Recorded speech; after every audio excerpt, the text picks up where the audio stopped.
Do I think classics are overrated? Yes. Will Clara disown me for saying it? We'll find out. Perhaps. Who knows? It's January 1st, and we're kicking off Clara's New Year's resolution to be on YouTube. She just didn't know it was her resolution. Surprise! That was not on my vision board. So here's the deal. We've got some opinions. Are they always reasonable? No. Are they always right? Also, no. But they're ours, and we're bringing them to the table today. From whether certain genres deserve the hype to characters we wish didn't exist. It's all on the chopping block. And for the record, I'm here to defend truth, justice, and the literary way. But mostly just to tell Nick when he's wrong. And spoiler alert, she will tell me I'm wrong a lot. So grab a cup of tea, or honestly, something stronger if you're brave enough to watch this ride. I'm Nick. And I'm Clara. And this is Dr. Cranky Pants Reads, and today I've dragged my friend Clara into this chaotic mess of unfiltered bookish opinions. Here's hoping we'll still be friends by the end of it. I'll let you know after the credits roll.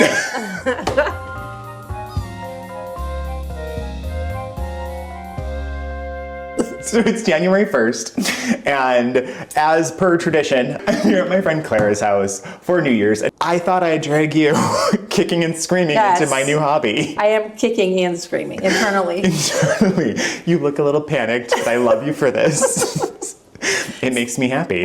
Editing Nick here with two things. That bell you're hearing, that is one of Clara's dogs, Mona, pictured here with my dog, Rhoda, who is letting us know that she would like some attention. She does not enjoy the fact that she is not being included in this fun. She had already just gone out prior to us recording this, so we're not ignoring her. Don't want you thinking that we are terrible dog owners, and this poor dog is just continually letting us know that she needs to go out. She does not need to go out. She just wants to be part of the fun. Part 2. I realize the framing of this shot is ridiculous. So you're going to have to wrestle with the fact that half of my head is cut off, which might be an improvement for the rest of this particular clip. Once we break to go get our sourdough fixed together, I'll be back in my complete headed glory. You may know Clara from, I've mentioned her on the channel before. Oh. You came up in one of the book tags where they were like, who's a friend whose book choices you always are like, yes, and you automatically read it? This is her. This is the woman of impeccable book taste. And I thought it would be fun, because YouTube doesn't take a vacation, to incorporate and drag you into my video. All right, kicking and screaming. I'm here. You're here, and I appreciate you for it. All right. I love you. Love you too. So much. So, I love you now. Will I love you later? We don't know. We'll find out after the closing. So here's what we're gonna do. We're going to do hot takes about reading and books. And here's how we're gonna play it. We're gonna take turns. Okay. And we have a sequence tournament every time that I'm here, and she is currently winning. You won our last sequence of sequence. Yes. So we're gonna share our hot take. The other person's gonna respond. Okay. And then we get to have a discussion about it. We go first and we'll do 2 rounds, so 2 hot takes each. Oh, it's a lot of hot takes. It's a lot of hot takes. Okay. But you can do it, you know why? Because you're amazing. Okay, thank you. So my hot take is that this year, I'm not setting a goal for how many books I read. Oh. I'm keeping track of the books I read mostly so I can remember and which ones I liked and which ones I didn't, and I can recommend them, or I can recommend people to not read them. But I'm not going to set, like I used to do on Goodreads, so like I'm going to read 36 books this year or whatever. Yeah, no, There's nothing morally or ethically wrong with that. I'm just taking a break from doing that. Well, and I wonder oftentimes, like when you fall into a reading slump, how much of it is because you feel like you have this number of books that you have to read, that you're constantly working toward, and when it becomes work, you lose the pleasure in it? Right. Is that kind of partially your thinking? Well, I was in a reading slump this fall, mostly because I was doing more sewing and knitting and doing some dyeing and of fibers, I wasn't dyeing, the fibers. It was in the back of my mind of like, well, I didn't reach my goal again this year. So it's like, what is this goal for? I need to find other ways to remind myself. I need to rely on the love of story and reading and learning and language, and not so much be preoccupied so much with, am I going to reach my goal by December 31st? The number. Yeah. So quantity versus quality. Yeah. And just kind of releasing myself from that. Not that anybody else cared. There's so many other things in life I need to quantify and I have to quantify with numbers. Mm-hmm. Let's just go for pleasure and the rabbit hole that the different books take me down. Does that make sense? Oh, it makes total sense. Yeah. And like, it just feels more relaxed. Mm-hmm. Like, I think in 2022, I read over 200 books. Wow. And made the conscious effort to read not that many last year. Right. So I totally get that. Yeah. Yeah, I don't want it to be work. Yeah, why does it have to be a challenge? Right. Isn't the book itself the challenge? Right, and it's like we do everything, right? We got our watches on, we count our steps, and that's all, there's good to be had in those things. Mm-hmm. Like it's good to monitor and good to quantify some things, but I just kind of feel like this isn't it. So I decided to stop. I love that, like, stuff that doesn't work for you. Yeah. Just let it go. Yeah. Like, who says you have to do anything? Exactly. Good take. It's a hot take. It's a hot take. It has to be quantifiable. Sometimes I feel like underlying all this kind of measuring that we do is competition. Ooh. Not explicit, but I feel like it is kind of like a... Because you might have beaten me at sequence, but I read more books than you. Right. But did you read them? I see what we're doing. With your here. eyeballs. Okay. So this moves me into my hot take. Okay. You've been prepping. I've been prepping. So when you listen to an audiobook, mm-hmm. that is not the same as reading a book. There's my hot take. I totally agree. Why? Tell me more. For me, to be fair, I've not gotten into the audiobook thing. I've tried it, not long enough. Only time I've really been successful, like finishing a book, is on a road trip.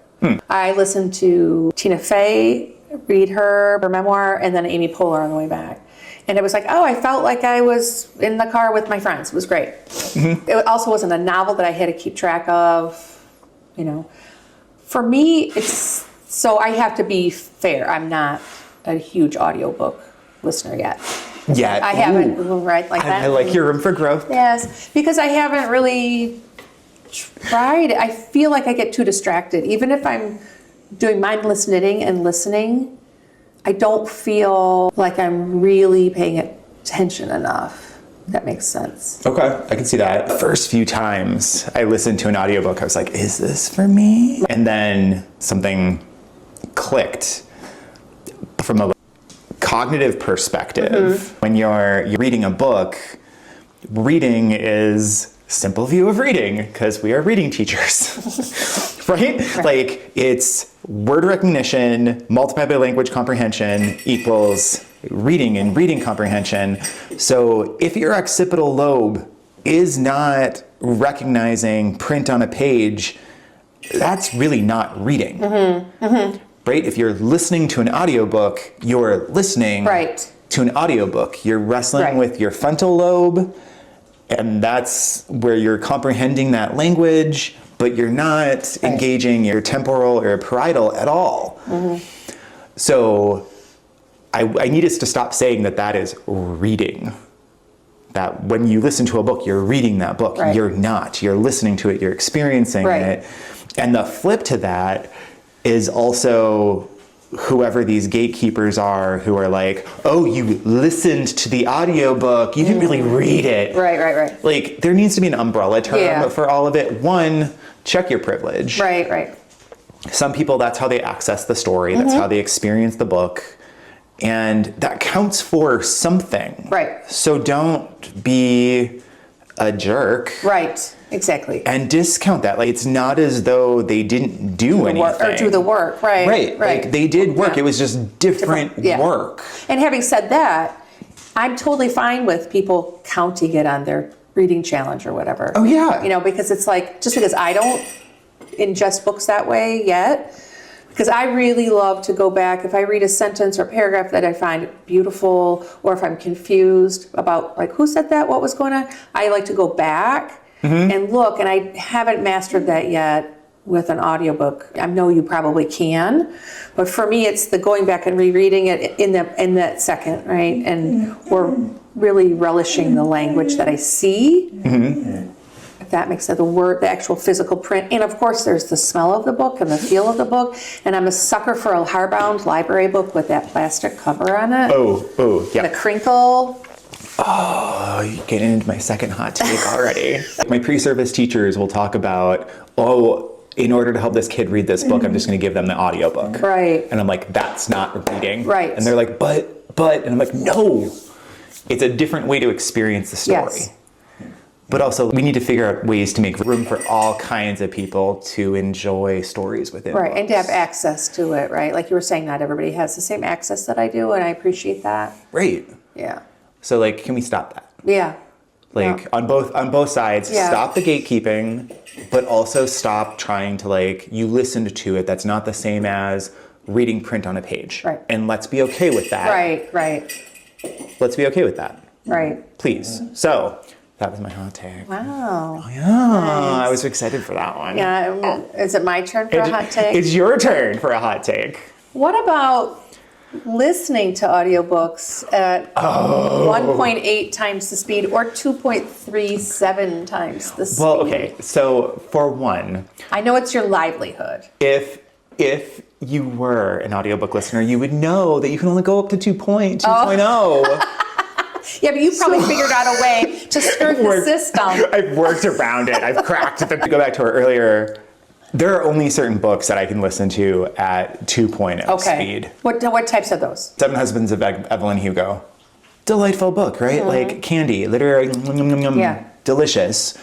But I don't have to do a ton of thinking around that book. Like, I just have to keep basically characters straight. Okay. Right? And keep a generalized knowledge of the plot going on, that I can listen to at 2 times speed. Okay. Total credit to Taylor Jenkins Reid as a writer, but there's not like prose where I'm like, oh my gosh, that's such a great line. Right. Versus like Sandwich. Oh boy. I actually started out in audiobook. Oh, interesting. And like 2 chapters in was like, I need to go get this book in print. I could see that happening to me. And went and got that book in print and then read it in print. So there's only certain books that I can, so I would say a good portion of what I read I can do 2 times speed on, but there will be books that I'm like slowing it down. What about nonfiction? In nonfiction, again, it's going to depend on what's the function of that nonfiction. Okay. Is it just for my joy? Eric Larson. Right.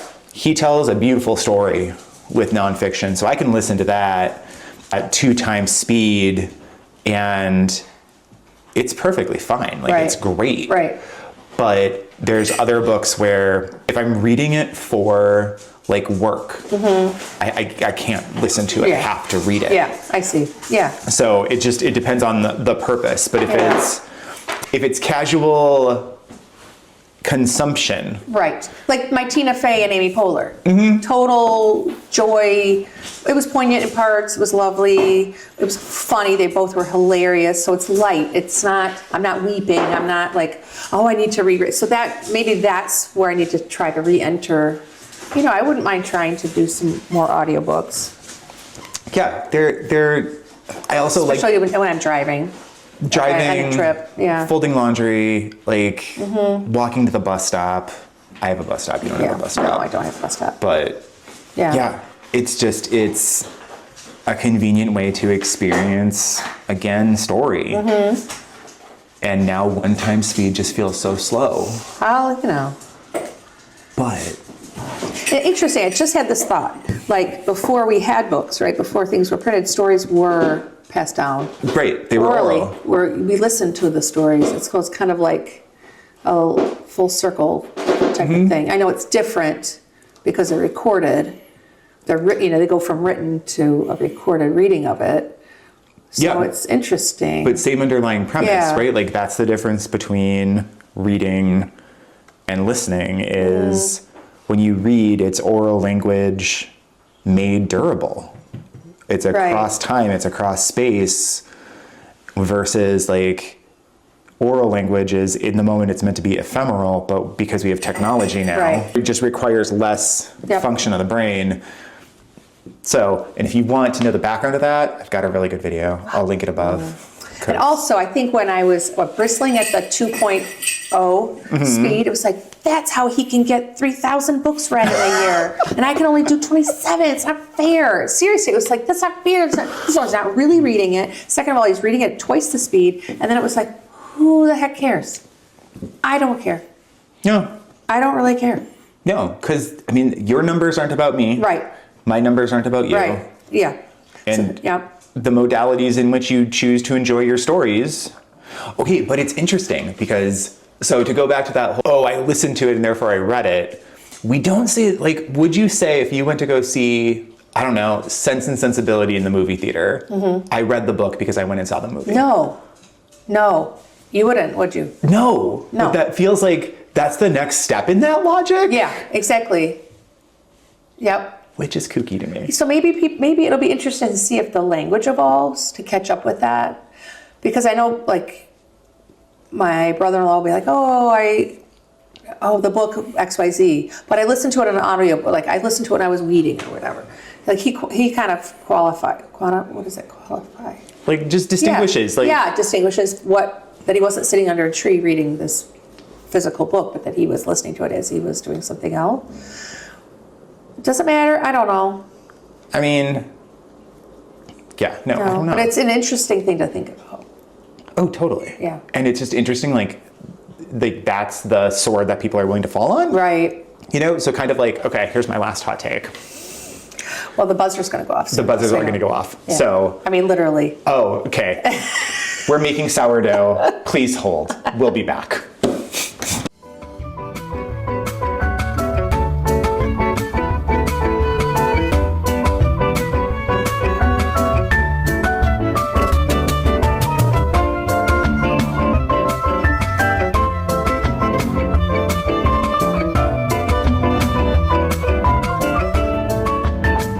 Okay. All right. Last hot take. Buckle up. Wait.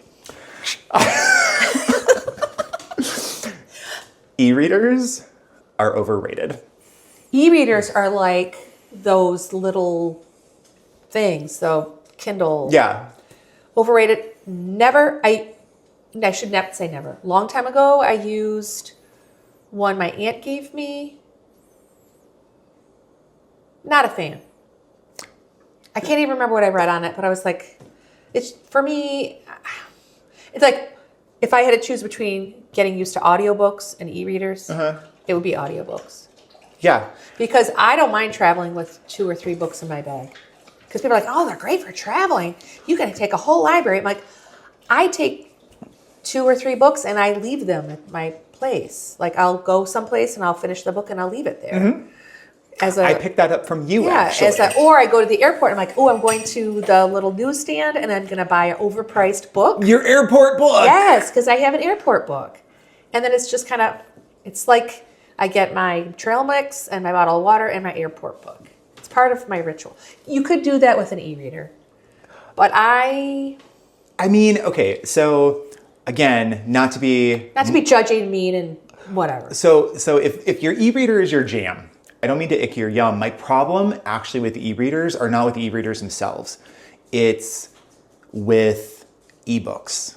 So maybe I should have reframed that a little bit. What are ebooks? So like ebooks are the books that you actually read on the Kindle, that you read on the whatever you have. Okay. And the thing that drives me crazy about them is for personal consumption, they're great. I think if that is what works for you, great. I need the temporality. I need the being able to go from page to page to page. But What drives me crazy is with a Kindle book or like an ebook is, and these could be outdated thoughts. My take could be totally outdated. These things could have changed. But when I had a Kindle, I could loan you a book, but only if you were in the Kindle ecosystem and only for 30 days. Who actually gets to own that book? The digital rights management to me is a little awkward. Right. And there's something, I mean, you came to my house this break with the book Sandwich, and you were like, you have to read this. And it was like this physical, like, ooh, and I got to look at the cover and I got to feel it, and I immediately dove in. I would be interesting to see what it would have been like if you're like, here's my Kindle or my e-reader, here's a book on here. Again, fine if you want to read your books that way, not trying to be judgy, but there's something about passing a book around. Well, and there's something leaving a book, or I also love a good used book. Yes. Right? There's certain things that are lost. Well, like you were talking about the cookbook at the library today, and how you're like, I want the page that's all messy because that means people have used it and they like that recipe. It's like, oh yeah, like there's something about, you know, I read a book in town years ago and I gave it to a friend. I'm like, just pass it on.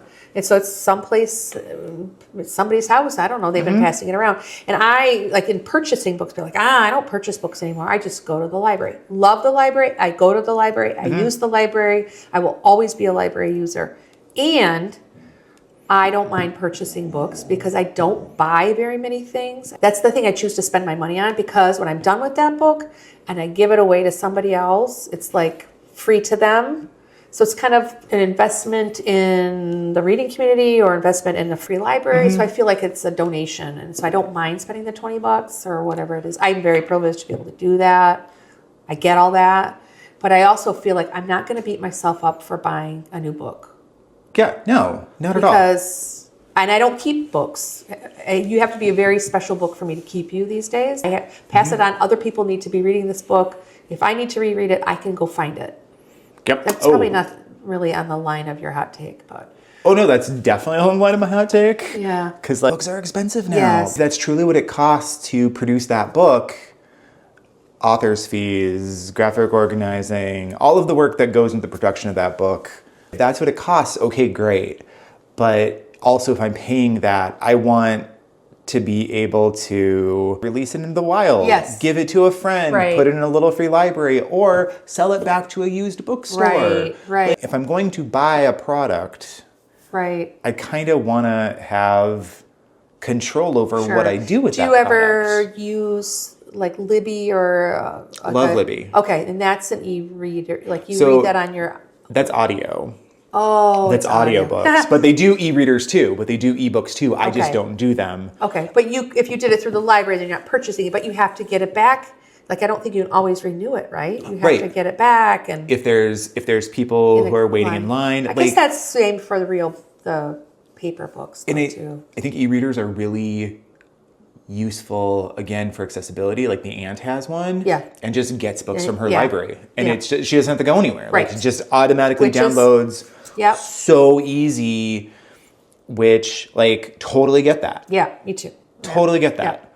If I'm buying a book, you want to own that. You want to have that book. I want to actually have it so that you can do other things with it, or not. Or mostly, what I hear you saying is that so you can give it away or lend it out or put it in a free library. It exists. It's not that you have to hang on to it, but that you can share it. It's not just always going to be living in digital limbo with these kind of attachments to it from the publishing company. And there's something about, like, I have a few books from when I was a child, and I read them to my students, like, I can't remember the names of them now, but like the Mitten, the one version of the Mitten, where I open it, I still will open it, and that's when the weekly reader stitched the books, right? So they're still, from the 60s, it's still in one piece. And I open the book in front of my students and I smell it. And they're like, what are you doing? I'm like, this book has a certain smell. And it's not mildew and mold. It's the smell of this book. I have a few like that. I'm like, look, this is when they used to sew books together. And my other classroom books that I paid good money for, and they're falling apart because they're glued, and they don't. So there's something about that smell, and it can take me back into my family room under the Afghan, or by the Christmas tree with the Christmas lights on, reading that specific book and smelling that book, for me, was powerful. And of course, again, privilege, access to books. I was a kid that had many books, and not everybody does. I get it. Yeah, and I wonder if, because when I listen to audiobooks, right. I can think through where I was walking when I was sure. listening to that audiobook. Yeah. Like, Trust by Hernan Diaz will always be me walking Portobello Road as the end of that book is coming along. I'm trying to think if I would do the same thing with a Kindle or like an ebook.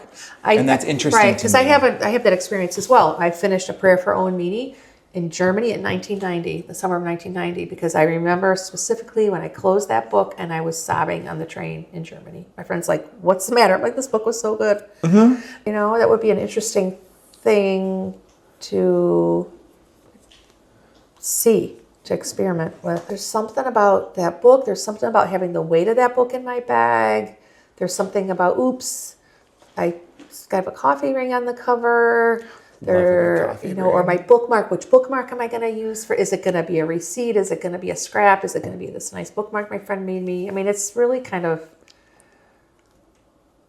it's like a physical experience for me, like a sensory. Oh yeah, no, and to be clear, whatever you do that makes you happy and gives you access to books, yes, do it, go for it. These are, again, hot takes. If you do not share these opinions, let me know. You're right.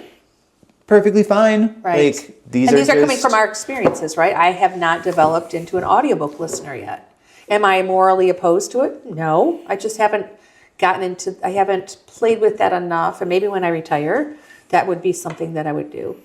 We'll have to see. Potentially. I mean, It's so interesting for me that I've transitioned all my work reading to digital. Okay. But I can't do it from my books. Yeah.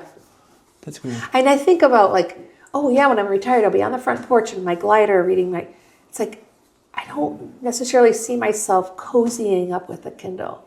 Like, I'm going to cozy up with my book and have my, my cold beverage and on my porch with my whatever. I mean, people do it all the time. I'm sure they cozy up with their Kindle or their e-readers, but it's just something about who you are as a reader. Yeah.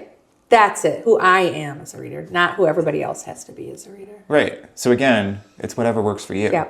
Yeah. So if you've learned anything from this hot take of Palooza, it's do what works for you as a reader. I think for me, this is an interesting conversation because for some reason, the word competition just keeps coming back to my mind. This competition of ideas, right? Of I'm an e-reader, or I'm a audio listener, or I'm a book reader. It's this, maybe, I don't think we're doing that, but I wonder if people do that of these different camps, right? Mm-hmm. And one is real reading, one's not, and one is cheating, but one's not, it's just engage with literature, engage with.